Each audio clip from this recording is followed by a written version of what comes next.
Today we are going to talk about my three favorite skis, all mountain skis of 2024, 2025. And I think I did a pretty good job of narrowing it down. So we're going to talk about it. All right, first we have the Fischer Ranger 102.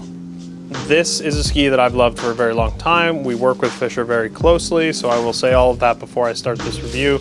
I really love this ski for a few reasons. One, tip and tail rocker, really fun, really playful, great ski to take all over the hill, whether it's in the woods and you want to hit a couple park jumps here and there, you want to arc turns, you want to ski it on a light pow day. Ranger 102 is a phenomenal option.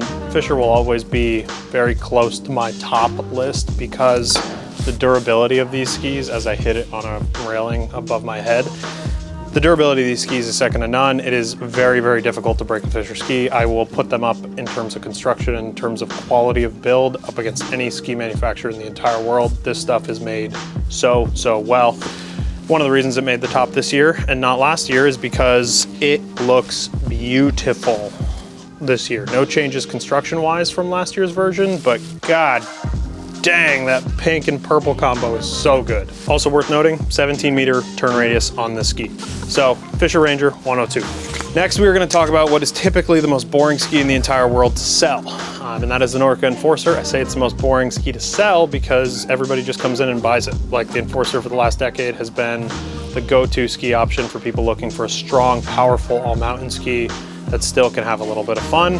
Low rocker point, also a little bit of tail rocker that has been added for 2024, 2025, makes the ski a little smearier, a little bit better in the bumps, slightly more versatile than it was previously. They also added a rubber elastomer in between the metal sheets of the ski so that the ski is much damper.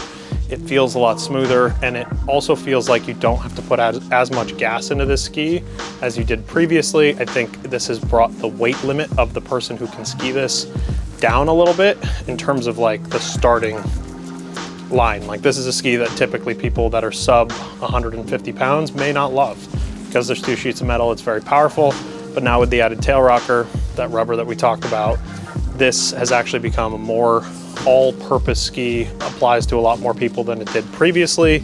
Great new graphic, great top sheet that's extremely durable, and still bound to be best-selling ski in 2024, 2025. I'm thrilled to see them actually make some changes. It takes a lot of gall to make this work and to change a ski that sells every single year at the quantity that the Enforcer does, but Nordica did a good job in the Enforcer 94. There's also an Enforcer 89 that came out this year.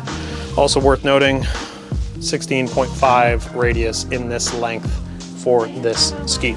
Lastly, we're going to talk about one of my favorite skis I think that's ever been made in the Armada Declivity. This ski doesn't get talked about nearly as much, but it really should get talked about a lot more. It doesn't get talked about because Armada is typically a free ride brand. They're known for making skis for people like Tanner Hall, Sammy Carlson, Henrik Harlow. People like that are who Armada kind of hangs their hat on. This is a super all-mountain dad ski, whether you're a dad that used to ski the park, whether you're a guy that just likes making nice turns, whether you just want something that's fun and playful and want some cool brand name on your ski. This is a phenomenal option. Really quick turning, really floaty. One of the smoothest skiing skis I think I've ever put my hands on or made a turn on. I cannot say enough how impressed I am with this model from Armada. Highly recommend, whether it's the Declivity 102 or the Declivity X. I really think that this is, again, one of the best made skis that doesn't get talked about enough. People really ought to be paying more attention to the Declivity series. If you're in this category looking for an all-mountain ski that still has some power, really could not recommend this thing enough. So that's the top three for 2024, 2025. Let me know what you think. What skis did I miss? What skis should be up in this top three?